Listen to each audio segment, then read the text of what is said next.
Hello everyone, कैसे हैं आप सभी। आज हम बात करते हैं हेलो एवरीवन, कैसे हैं आप सभी। आज हम बात करते हैं कि अकाउंटेंसी के अंदर, अकाउंट्स के अंदर जब आप कॉमर्स लेते हैं तो अकाउंटेंसी के बारे में हमने बेसिक चीज़ आपको लास्ट क्लास में बताया था।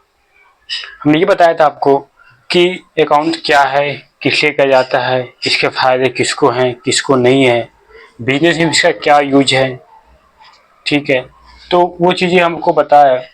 तो अकाउंट में एक हम आज थ्योरी में एक नया टॉपिक है कि यूजेस ऑफ अकाउंट, मतलब अकाउंट जब लिखा जाता है, जब बुक्स ऑफ अकाउंट लिखा जाता है, मैं बार बार वर्ड यूज करता हूँ कि बुक्स ऑफ अकाउंट जब लिखा जाता है तो इसका यूज कैसे होता है। इसके लिए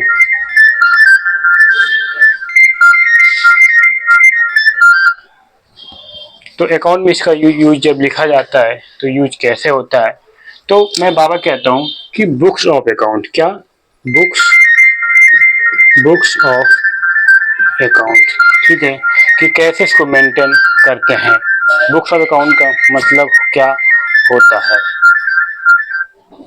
बुक्स ऑफ अकाउंट का मतलब क्या होता है कि जब बिजनेसमैन क्या बनाता है, लास्ट में बताया था कि हम जो अकाउंटेंसी हम करेंगे वो करेंगे हम क्या, प्रॉफिट एंड लॉस, मतलब हम लाभ या हानि के लिए करेंगे। बिजनेस में कितना प्रॉफिट हो रहा है, कितना लॉस, इसी को हमें पता करना है। क्योंकि कोई बिजनेस वो प्रॉफिट कमाने के लिए करता है, ना कि लॉस के लिए। मे भी लॉस भी हो सकता है, फिर भी ये मोटिव क्या रहता है कि हमें बिजनेस कंटिन्यू करना है और प्रॉफिट के लिए करना है। फिर हम बात करते हैं, तो लास्ट क्लास में बताया था कि अकाउंट बेसिक इंट्रोडक्शन क्या होता है, ब्रांच ऑफ अकाउंट क्या होता है, बताया था कॉस्ट अकाउंट, मैनेजमेंट अकाउंट और फाइनेंशियल अकाउंटिंग। मतलब पहला फाइनेंशियल अकाउंटिंग, दूसरा कॉस्ट अकाउंटिंग और तीसरा मैनेजमेंट अकाउंटिंग। ठीक उसी प्रकार यूजर्स ऑफ अकाउंटिंग, मतलब कौन कौन है लेखांकन के उपयोग करता, मतलब यूजर्स ऑफ अकाउंटिंग इंफॉर्मेशन, मतलब कौन कौन से ऐसे पर्सन हैं, कौन कौन से ऐसे कॉमर्शियल, पता नहीं कॉमर्स में क्या होता है। कॉमर्स का मतलब ये होता है कि वो आर्टिफिशियल और नेचुरल पर्पस को क्या मानता है, पर्सन मानता है। बताता है कि बिजनेस में क्या होता है, सेपरेट लीगल यूनिटी, मतलब मालिक अलग और बिजनेस अलग। मालिक ने क्या किया, बिजनेस में पैसा लगा दिया। लास्ट क्लास में बताया था कि कैपिटल लगा C for capital, S for liability और S for asset. C for capital और एल फॉर लायबिलिटी और ए फॉर एसेट, मतलब संपत्ति। इन मतलब C plus L equal to क्या, एसेट। तो ये एक अकाउंटिंग इक्वेशन है, आगे हम चैप्टर पढ़ेंगे। ठीक है, तो जब मालिक ने क्या दिया, बिजनेस में क्या लगा दिया, पैसे लगा दिया, तो वो जानना चाहेगा कि क्या हुआ, बिजनेस में प्रॉफिट और लॉसेस हुए। तो ठीक उसी प्रकार सिर्फ मालिक को ही नहीं, मालिक के अलावा भी ऐसे बहुत सारे अकाउंटिंग यूजर्स हैं। अकाउंटिंग इंफॉर्मेशन है, मतलब सूचना है, देना होता है किसके, मालिक के अलावा हमें औरों को भी बताना होता है कि इसके कौन कौन से यूजर्स हैं और कौन कौन से लोग इसका ध्यान रखते हैं। चाहे वो कोई पर्सन हो, चाहे फाइनेंशियल इंस्टीट्यूट हो, चाहे सरकार हो, चाहे वो इंटरनल हो चाहे एक्सटर्नल हो। तो अकाउंट को जो अकाउंटिंग इंफॉर्मेशन दिया जाता है किसके, यूजर्स ऑफ अकाउंटिंग इंफॉर्मेशन। लेखांकन के उपयोगकर्ता कौन कौन से हैं, किन किनको हमें इन्फॉर्म करना पड़ता है, और वो हमारे बिजनेस के क्या करते हैं, बिजनेस के फाइनेंशियल पोजीशन को ध्यान रखा जाता है कि बिजनेस में भैया चल क्या रहा है, मतलब बिजनेस की कंडीशन क्या है, प्रॉफिट में जा रहा है या लॉस में जा रहा है, कितनी उनकी कैपिटल है, कितनी उनकी एसेट्स है और कितनी उनकी लायबिलिटी है। तो इस चीज का बिजनेस में बहुत ही ध्यान रखा जाता है, क्योंकि हम accountancy day to day, per day हम करते हैं बिजनेस के ट्रांजेक्शन को, ईच एंड एवरी ट्रांजेक्शन को लगाया बताता है कि अकाउंट में मनी के रूप में सभी ट्रांजेक्शन को रिकॉर्ड किया जाता है जो बिजनेस के पॉइंट ऑफ व्यू से बिल्कुल सही है। तो आज हम इसी टॉपिक से बात करते हैं कि लेखांकन के दो उपयोगकर्ता होते हैं, मतलब यूजर्स होते हैं। पहला इंटरनल यूजर, दूसरा एक्सटर्नल यूजर। मतलब इंटरनल मतलब बिजनेस के अंदर का, जैसे कि बिजनेस के अंदर का स्टाफ हो गए, वर्कर हो गए, काम करने वाले। ठीक है, जितने सारे बिजनेस के सारे स्टाफ हैं, मालिक भी उसके बाहर का हो जाता है बट वो भी, ठीक है, तो वर्कर हो गए काम करने वाले बिजनेस के सारे। उसमें इंटरनल में आपको क्या कहा जाता है, पहला मालिक, दूसरा मैनेजमेंट और तीसरा एम्प्लॉय एंड वर्कर। मतलब जो एम्प्लॉय हैं कंपनी के अंदर और वर्कर मतलब और भी काम करने वाले, वो भी बिजनेस के ठीक है बारे में वो नॉलेज रखते हैं।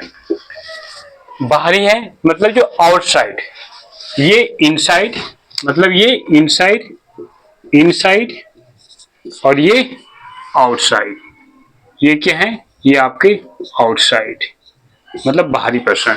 तो बाहरी कौन कौन से आ जाते हैं, पहला आ जाता है क्रेडिटर, दूसरा बैंक एंड फाइनेंशियल इंस्टीट्यूट, तीसरा इन्वेस्टर एंड पोटेंशियल इन्वेस्टर, चौथा गवर्नमेंट एंड अथॉरिटी, तीसरा और पांचवा कंज्यूमर मतलब उपभोक्ता जो कस्टमर हो रहे हैं, रिसर्च मतलब जो बाहर के मार्केटिंग वगैरह होते हैं, फिर पब्लिक मतलब जो आम जनता होता है। क्योंकि ये अगर आपकी कंपनी है उसमें क्या लगाते हैं, शेयर खरीदते हैं, पैसा लगाते हैं, ठीक है, तो वो भी देखते हैं कि शेयर की प्राइस घट रही है या बढ़ रही है। आगे जब आपके बारे जो अकाउंट में आगे जब हम 12th क्लास में आप जाएंगे तो आप अकाउंट्स में शेयर चैप्टर पढ़ेंगे, ठीक है, बिजनेस स्टडी में हम शेयर चैप्टर पढ़ेंगे जो थ्योरी के रूप में है। तो ये इनके आउटसाइडर हैं और ये इनसाइडर मतलब इंटरनल यूजर और एक्सटर्नल। इंटरनल आपके 3 है और बाहर के कितने होंगे, 2, 2, 4, 2, 6, 7 जो है बाहर के आउटसाइडर मतलब बिजनेस के आउटसाइडर। ये भी हमारे बिजनेस पे क्या करते हैं, ये ध्यान रखते हैं कि बिजनेस में चल क्या रहा है, बिजनेस की स्थिति क्या है, बिजनेस की सेल कैसा जा रहा है, परचेज कैसा जा रहा है, मतलब बिजनेस का क्या है, बुक्स ऑफ अकाउंट सही से मेंटेन हो रहा है या नहीं हो रहा है। अकाउंट तो लिखा जाएगा तो वो इन्हीं बातों पे ये सभी क्या करते हैं, बिजनेस के अंदर ध्यान देते हैं। अब है कि पहला आप इन्हीं टॉपिक को हम डिस्कस करते हैं। पहला इंटरनल यूजर मतलब इसमें आता है आपका ओनर्स। कौन कौन आता है, ओनर्स। ओनर्स मतलब भैया मालिक मतलब प्रोपराइटर, जो बिजनेस में क्या लगाता है, पैसा लगाता है, ठीक है। तो ये भी जानना चाहता है कि हमें प्रॉफिट हुआ या लॉस, तो ये भी क्या करते हैं, ये भी नॉलेज रखते हैं बिजनेस के सारे, ठीक है, फाइनेंशियल पोजीशन देखते हैं। बताया था आपको पहले कि थोड़ी सी बता देता हूँ फिर से। पहले क्या देखते हैं, ट्रेडिंग अकाउंट, ट्रेडिंग अकाउंट, फिर क्या बनाते हैं, प्रॉफिट एज लॉस, और तीसरा हम क्या बनाते हैं, बैलेंस शीट। ये टी फॉर्म में बनता है, हमारे अकाउंट किस में बनता है, टी फॉर्म में। एक साइड होता है डेबिट, दूसरी साइड क्या होता है, क्रेडिट। एक साइड होता है डेबिट, दूसरी साइड क्या होता है, क्रेडिट। और ये क्या होता है, बैलेंस शीट। यहाँ पे पहले लायबिलिटी होती है फिर एसेट होता है। तो ये बिजनेस ये सारे हम आगे नेक्स्ट चैप्टर में जब प्रैक्टिकल करेंगे तो वहां पे हम समझेंगे डेबिट क्रेडिट कौन सा होगा। अभी आप थ्योरी के लिए बस समझ जाओ, समझाने के लिए कि मालिक ध्यान रखता है क्या बिजनेस के, कि बिजनेस में क्या सेल हो रही है, क्या पर्चे, वो सारे खर्चे बिजनेस में कितना प्रॉफिट और लॉस यहाँ आता है आपका, ये सारे खर्चे आते हैं, सारे इनकम आते हैं, तो वो भी ध्यान रखते हैं मालिक। दूसरा है मैनेजमेंट मतलब जो बिजनेस के कौन है, मैनेजमेंट है, जो बिजनेस का क्या डिसीजन लेते हैं, डिसीजन मेकिंग होता है, तो वो भी अपना ध्यान रखते हैं। मैनेजमेंट मतलब अगर आपका डे टू डे का वर्क का मैनेजमेंट, स्टोर ओपन होने का टाइम, क्लोज होने का टाइम, बिजनेस में कब क्या कौन सी चीज की जरूरत पड़ेगा, सारी चीज टाइमली हो रहा है, तो आपका मैनेजमेंट क्या है, ओके। आपके स्टाफ टाइम पे आ रहे हैं, टाइम पे जा रहे हैं, मेहनत कर रहे हैं बिजनेस के लिए, ताकि क्या मिले, हमें प्रॉफिट मिल सके, और स्टाफ को क्या मिलता है, टाइम टू टाइम सैलरी तनख्वाह मिलती रहे। क्योंकि हर कोई पैसे के लिए काम करता है और अकाउंट में अगर पैसा ना हो तो क्या है, बेकार है। तो मैनेजमेंट को भी हमें ध्यान रखना पड़ता है। फिर आता है छठा, तीसरा एम्प्लॉय एंड वर्कर मतलब जो काम कर रहा है वो भी देखता है हमारे बिजनेस की फाइनेंशियल पोजीशन क्या है। उनकी मीटिंग होती है साल में, एनुअल जनरल मीटिंग होता है, कंपनी में क्या होता है, मीटिंग होता है। वो मालिक को के अलावा एम्प्लॉय को भी ध्यान रखता है कि हमारे बिजनेस में क्या है, कि क्या क्या काम हो रहा है। जो वर्कर मतलब और जो भी होते हैं वर्कर बाहर के आपके डेली, तो वो भी देखते हैं कि बिजनेस की फाइनेंशियल पोजीशन क्या है और क्या। तो ये इंटरनल यूजर है मतलब बिजनेस के internal, owner, management, employ and worker. तो ये थे अकाउंट्स के क्या थे, यूजर्स थे, इंटरनल यूजर। ठीक है, एग्जाम में आप लिख सकते हैं कि एक यूजर ऑफ अकाउंट इंफॉर्मेशन, एक इंटरनल, दूसरा एक्सटर्नल।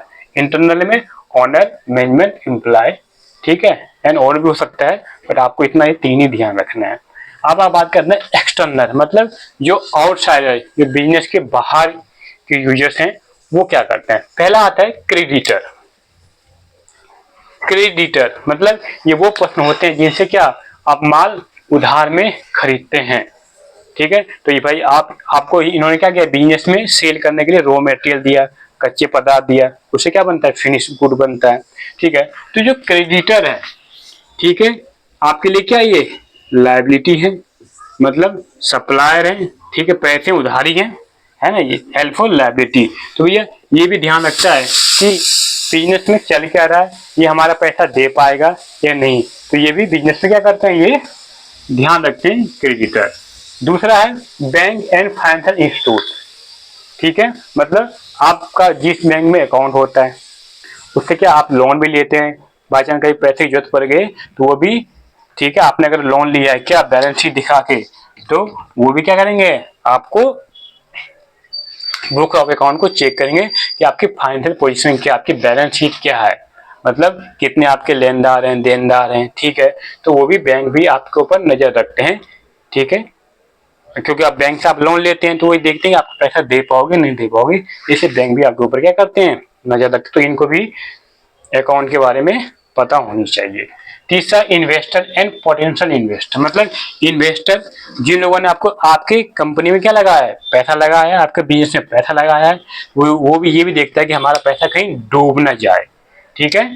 जो इन्वेस्टर मतलब जो पैसा लगाते हैं, जैसे शेयर खरीदते हैं, वो सारी चीजें तो वो भी लगाते हैं, जैसे शेयर खरीदते हैं, आपको पैसा दिया उधारी पे तो वो भी लगता है। और पोटेंशियल इन्वेस्टर मतलब आगे आने वाले इन्वेस्टर, ठीक है, तो वो आपके ही फाइनेंशियल पोजीशन को देख के क्या करेंगे, आपके बिजनेस में पैसा लगाएंगे जब आपको पैसे की नीड होगा। फिर है सरकार, ठीक है, सरकार सरकार इनको क्या चाहिए, इनको चाहिए जीएसटी चाहिए, इनको टैक्स चाहिए, आईटीआर, है ना। अगर आपकी फाइनेंशियल पोजीशन सब कुछ चल रहा है, अगर आप सही तरीके से काम कर रहे हैं, आप प्रॉफिट कमा रहे हैं, ठीक है, जिस देश में आप रह के आप क्या कर रहे हैं, आप बिजनेस कर रहे हैं, तो उसमें क्या आपको टैक्स लायबिलिटी बनता है, टैक्स देना पड़ेगा। अभी के बारे में एक है जीएसटी, आगे हम इस चैप्टर में स्टडी करेंगे। जीएसटी मतलब क्या होता है, goods and service tax, service tax मतलब वस्तु एवं सेवा कर, तो इससे आपको जीएसटी पे करना पड़ेगा, सेल पे, परचेज पे, ठीक है। फिर टैक्स आप कमाएंगे तो इनकम टैक्स डिपार्टमेंट में आईटीआर रिटर्न फाइल करना पड़ेगा, तो सरकार भी नजर रखती है। फिर आता है कंज्यूमर, उपभोक्ता, मतलब कंपनी में मेन क्या होता है, उपभोक्ता, कस्टमर, जिसे क्या बोलते हैं, ग्राहक। कंज्यूमर जो कंज्यूम करता है, कस्टमर जो खरीद के लेकर आता है, ठीक है। तो ये भी ध्यान रखते हैं कि अगर आप उनको कम कीमत पे अच्छी क्वालिटी के प्रोडक्ट दोगे तो आपसे आपकी कंपनी क्या आगे, कंपनी में गुडविल बनी रहेगी, इमेज बनी रहेगी आपकी, आपका अच्छा रेपुटेशन होगा, तो कंज्यूमर। फिर आता है रिसर्च, जो भैया मार्केटिंग लाइन में है, मार्केटिंग में है, वो क्या करते हैं, वो आपके मार्केट बिजनेस के बारे में जानेंगे। फिर है पब्लिक, मतलब जनता, आम लोग, आम लोग ये भी क्या करते हैं, आपके बिजनेस पे ध्यान रखते हैं। अब अखबार में जब आपकी बैलेंस शीट बनती है, आपके शेयर इशू करते हैं, आप बताते हैं कि हमने इस साल इतना प्रॉफिट कमाया, हमने इतना बोनस दिया, ठीक है। तो ये सारी चीजें क्या होते हैं, ये भी हम पब्लिक जो है ये आपके औषध वाले ध्यान में रखते हैं। अब बात करते हैं एक कि, ठीक है, तो इंटरनल यूजर और external user, owner, management, employment and worker. बाहरी में creditor, bank, investor, government, consumer, research and public, outsider, ठीक है। तो ये सारे बिजनेस के अकाउंट के क्या यूजर्स हैं। तो अब तो इस टाइप से एम्प्लॉय भी क्या ध्यान रखता है, एम्प्लॉय ये ध्यान रखता है, फिर से मैं एक थोड़ा और डीपली बता रहा हूँ कि इंटरनल यूजर मतलब जो एम्प्लॉय वो ध्यान रखता है क्या, कि हमें बोनस मिलता है कि नहीं मिलता है ना। जैसे हमारे इंडिया में क्या होता है, दिवाली टाइम पे क्या मिलता है, बोनस मिलता है। तो भैया बिजनेस की अच्छा खासा चल रहा है, प्रॉफिट अच्छा कमा, तो क्या स्टाफ को क्या चाहिए, बोनस। फिर क्या मिलता है उनको, पीएफ, है ना। फिर क्या मिलता है उनको, ईएसआई, ठीक है। तो ये क्या, ये कंपनी में स्टाफ को दिया जाता है, बोनस, पीएफ, ईएसआई। तो इस प्रकार से वर्कर के लिए, एम्प्लॉय के लिए काफी फायदेमंद होता है, ठीक है। तो इंटरनल यूजर, आउटसाइडर, तो ये हमारे एक अकाउंट के अंदर यूजर के बारे में बताया, ठीक है। इसके अलावा भी और हो सकते हैं। भैया जो आपका मार्केटिंग में घूम रहा है, सर्च कर रहा है क्या नया है क्या पुराना है, तो वो भी आपके क्या करते हैं, आपके बिजनेस के प्रोफाइल को देखते हैं। तो हमें पहला इंटरनल यूजर, दूसरा एक्सटर्नल यूजर। पहले इंटरनल में क्या होता है, owner, management, employment and work. Outside में क्या होते हैं, क्रेडिटर, जिससे आप माल खरीदते हैं, ठीक है, उधारी पे उनको पैसे देने होते हैं। फिर आते हैं बैंक एंड फाइनेंशियल इंस्टीट्यूट, जिनसे आप क्या करते हैं, आप लोन लेते हैं, उनसे पैसे देने होते हैं, तो ये भी आपके ध्यान रखता है। इन्वेस्टर जो बिजनेस में क्या करते हैं, पैसा इन्वेस्ट करते हैं जब आपको जरूरत होता है। फिर आता है सरकार एंड अथॉरिटी, मतलब जो उसकी फाइनेंशियल एजेंसी, जैसे सेबी गाइडलाइंस हैं, ठीक है, security exchange board of India, ये भी आपके ऊपर ध्यान रखते हैं। इनकम टैक्स डिपार्टमेंट, जिसका क्या है, इसका ITD, इनकम टैक्स डिपार्टमेंट 1961 और 1962, ये जो आप इनकम टैक्स पढ़ेंगे आप, ठीक है, बीकॉम लेवल पे, तो आपको ये चीजें बताई जाएगी। तो इस सरकार के साथ क्या GST डिपार्टमेंट है, आप सेल करते हैं तो क्या टैक्स लेते हैं, और परचेज पे आपको ITC मिलता है। तो आगे GST जब पढ़ाएंगे तो आपको समझ में आएंगे। अभी आपको इतना ध्यान रखना है कि सरकार भी ध्यान रखती है। कंज्यूमर, उपभोक्ता, जो आपसे माल खरीदते हैं मार्केट में, भैया जब क्या कहते हैं, कंज्यूमर क्या होता है, कंज्यूमर का मतलब होता है वो क्या है, बाजार के राजा है। Consumer is king of market, बाजार के क्या है, वो राजा है। मार्केट में अगर कोई सामान खरीदने वाला ही नहीं है तो आपका बिजनेस क्या होगा, डेवलप नहीं होगा। जब सेल्स नहीं होगा तो प्रॉफिट कहाँ से आएगा। तो बिजनेस में मेन चीज क्या है, पहला आपका सेल्स होना चाहिए, मतलब चाहे गुड्स बिके और चाहे वह सेवा बिके, ये चीज होनी चाहिए। तो ये मेन फैक्टर है। फिर आता है रिसर्च, पता है मार्केटिंग में पब्लिक, जो आम लोग हैं वो भी आपके बिजनेस के बारे में पता करते हैं। तो इस टाइप से हमारा कुछ एक बहुत ही थ्योरी आ जाता है पेपर में 11वीं क्लास में, कि ये बताइए कि यूजर ऑफ अकाउंटिंग कौन कौन से हैं। तो पहला इंटरनल, दूसरा एक्सटर्नल। तो ये आप टॉपिक लिखेंगे और इनको थोड़ी सी क्या कर लेंगे, इनके आगे क्या लेंगे, थोड़ी 2 लाइन यदि आप थ्योरी लिख देते हैं सही तरीके से, तो आपको अच्छे खासे मार्क्स मिल जाते हैं। क्योंकि मैं 11th की बात करूं तो 60% आपके थ्योरी आते हैं और 40% क्या आते हैं, आपके प्रैक्टिकल आते हैं। क्योंकि थ्योरी इसलिए आ जाता है क्योंकि 11th आपका स्टार्टिंग होता है, ठीक है, तो इसलिए थ्योरी पर ज़्यादा फोकस किया जाता है कि अकाउंट के क्या फ़ायदे हैं, इसके क्या यूजर्स हैं, इसके अकाउंट के एडवांटेज क्या है, डिसवांटेज क्या है, इसके ब्रांचेस क्या हैं, इसके मतलब रोल्स क्या है अकाउंट्स में। तो इन सब सारे थ्योरी को आप जो फर्स्ट चैप्टर आप स्टडी करेंगे, तो सारी चीज़ एक एक टॉपिक को आप देखिए, ठीक है। पसंद आप स्टडी कीजिए, कुछ समझ में नहीं आ रहा है तो आप क्वेश्चन पूछिए कि हम आपका रिप्लाई करेंगे। और चैनल को सब्सक्राइब कीजिए और लाइक कीजिए। और एक नई चीज़ और बता रहा था कि हम बात करते हैं PF और बोनस। ये एक जब स्टाफ वर्कर कंपनी में काम करता है तो उनको क्या मिलता है, उनको जॉब सेफ्टी मिलता है। क्या मतलब, उनकी जो नौकरी होती है, ठीक है, एक सेफ्टी होता है। इसमें एक आता है ESI, मतलब यदि फैमिली के अंदर में आप किसी कंपनी में जॉब करते हैं और आपका क्या बना है, ESI कार्ड बना हुआ है, तो क्या होता है, तो उनकी जो बीमारी, छोटे मोटे बीमारी है, तो उसका इलाज क्या कहाँ होता है, जो कंपनी के हॉस्पिटलाइज होते हैं वहाँ पे ESI होता है, ठीक है। इसे बोलते हैं employ state corporation of India, ठीक है। PF फ्यूचर के लिए होता है कि यदि आप के सैलरी में से ऑलरेडी कट के आता है। बोनस, जब दिवाली होती है तो आपको बोनस मिलता है। तो ये कब मिलेगा, जब आपकी बिजनेस का बुक्स ऑफ अकाउंट सही रहेगा, बिजनेस आपकी ग्रोथ करेगी डे टू डे, ठीक है, तो आपको इस चीज का बेनिफिट मिलता है। तो आज के लिए इतना ही था। तो नेक्स्ट मिलते हैं नेक्स्ट वीडियो में एक नई टॉपिक के साथ। थैंक यू, धन्यवाद। इसके स्क्रीनशॉट आप ले सकते हैं।